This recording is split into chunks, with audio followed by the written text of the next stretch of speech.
What's up? Doc Mike. Public Health on Call. By Johns Hopkins Bloomberg School of Public Health. Today's topic for September 21, 2020. The dangers COVID-19 poses to the heart. Thank you, Johns Hopkins Bloomberg School of Public Health. Welcome to Season 2 of Public Health on Call, a podcast from the Johns Hopkins Bloomberg School of Public Health. I'm Joshua Sharfstein, Vice Dean for Public Health Practice and Community Engagement, and a former Secretary of Maryland's Health Department. Our goal is to bring scientific evidence and experience to the public health news of the day through informative interviews with scientists, community leaders, policy experts, public health officials, clinicians, and more.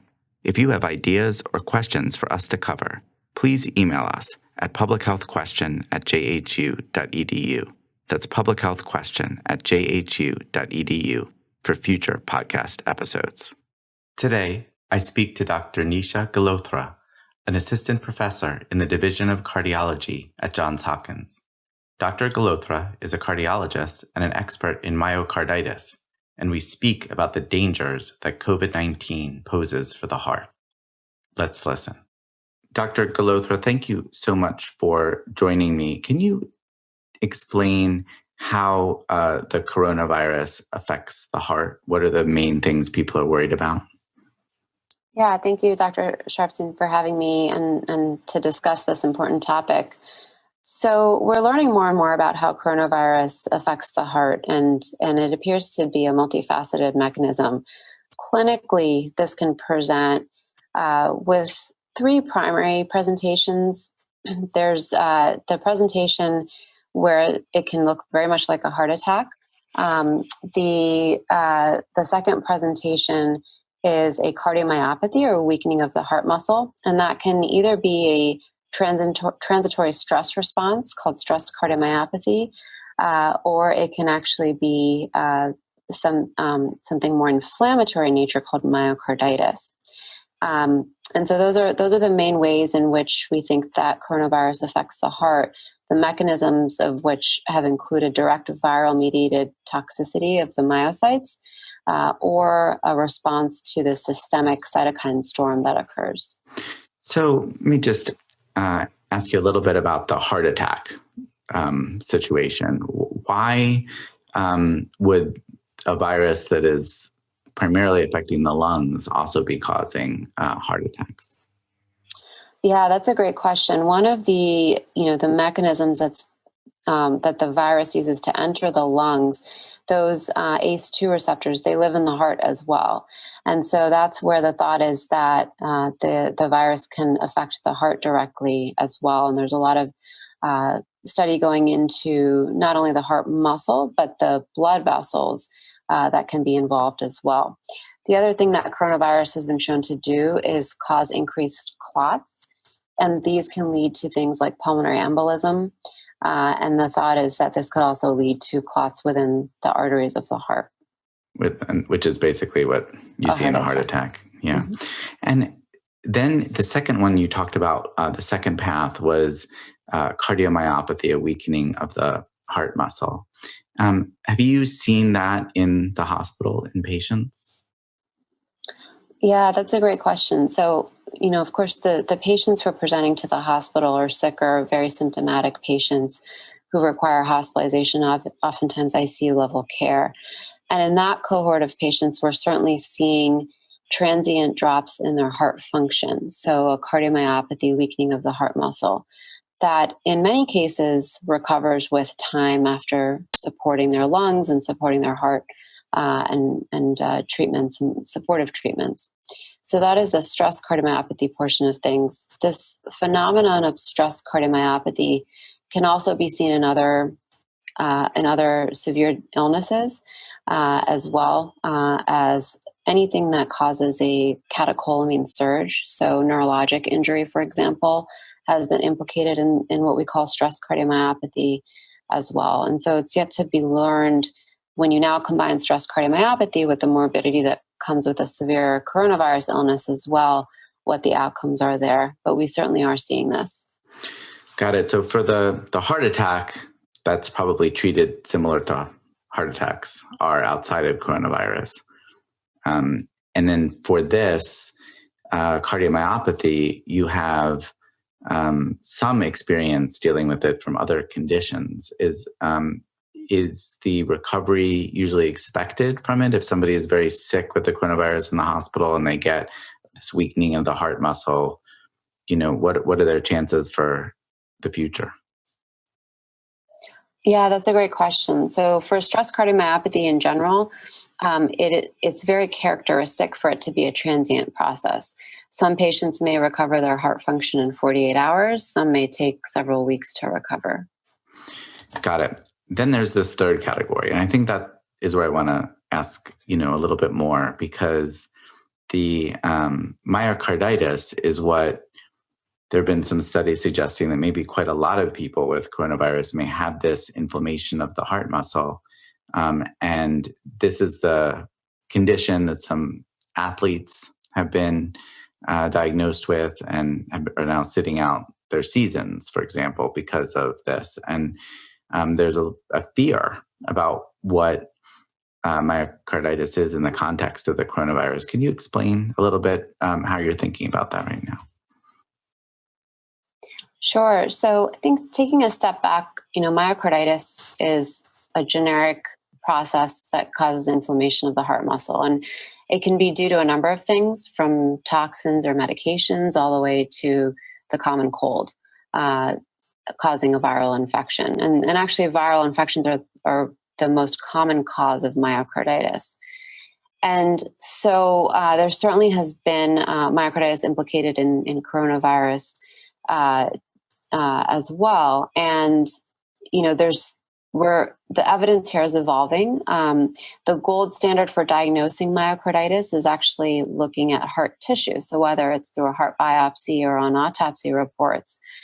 And given the challenges of obviously having tissue to make this formal diagnosis, a lot of reliance is on the clinical presentation.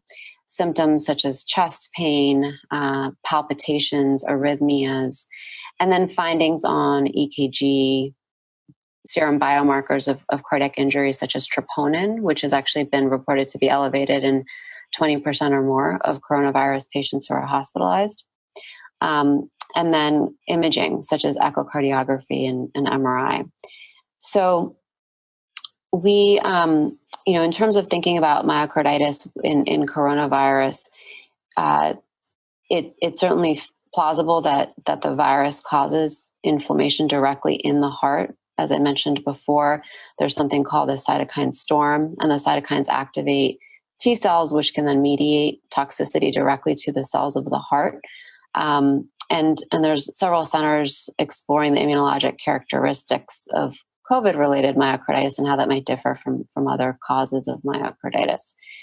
It's challenging. I think now what we're hearing more and more about is, that fewer patients are hospitalized, but healthier patients that are out in the community might be diagnosed and might be entering studies where we are able to then do imaging as they recover. And we're seeing evidence of potential cardiac involvement that may be silent or asymptomatic. And so I think time will tell whether, as we prospectively follow those patients, what the implications are going to be on cardiovascular health and outcomes. If you take the flu, for example, children and adolescents get a lot of viral infections, the flu being one of the most common. And that concern is there as well for myocarditis. But we aren't necessarily, withholding sports participation, et cetera, during flu season because of that. But I think it's so early in this pandemic that the abundance of caution and the concern is completely warranted, just because we don't know enough about this yet. So if there were an athlete who had a severe case of coronavirus, would you recommend some cardiac evaluation before returning to sports? Yeah, that's a great question. So there's actually guidelines from and consensus documents stating recommendations on returning to sports in the setting of myocarditis, whatever the etiology may be. And so the traditional recommendation is actually that if someone has had myocarditis, it's a good idea to sit out from competitive sports for 3 to 6 months. The level of investigation in terms of potential cardiac involvement after an infection has a lot to do with how severe the infection is. So for competitive athletes who have had a moderate to severe infection, and that means, from a symptom standpoint, respiratory illness standpoint, they certainly should be checked out. And being checked out means, laboratory evaluation, an EKG, likely an echocardiogram to look at the heart function, and an evaluation by a cardiologist. And if someone does have myocarditis and they have to sit out for 3 to 6 months, right now, would you have the expectation that they would fully recover, or is it hard to say because we just don't know what coronavirus myocarditis looks like? I think, again, time will tell because we haven't had that 3 to 6 month time just yet. What we can do is extrapolate from what we know from other conditions, and those folks who have been in, under the care of their physicians through that process of the diagnosis really will have to continue to work closely with their cardiologists and their sports medicine doctors to decide how to best return to sports. And that may mean a specific protocol in terms of monitoring, re-imaging, doing another monitor for potential arrhythmias, and getting back in slowly. Because the concern is that if the heart muscle has been damaged, that there could be problems with too much exertion too quickly. Yes, and the biggest concern ends up being arrhythmia. Mm-hmm. Even if the heart function is preserved, which oftentimes it is in myocarditis, the areas of inflammation and the subsequent areas, if they do become scar, can predispose patients to arrhythmia. And obviously, sudden cardiac arrest, we've all seen it in young athletes, and that's a major concern. It's completely understandable. Wow. So it sounds like this is a real issue. It's not known how common it is or how serious ultimately it will be, but it's something that needs to be looked at pretty closely in order to understand the risks that the coronavirus poses, including to young people. Absolutely. Well, this has been so informative. I really appreciate your taking time to talk with me today. Thank you so much for having me. Public Health on Call is produced by Joshua Sharfstein, Lindsay Smith-Rogers, Stephanie Desmond, and Lamari Morales.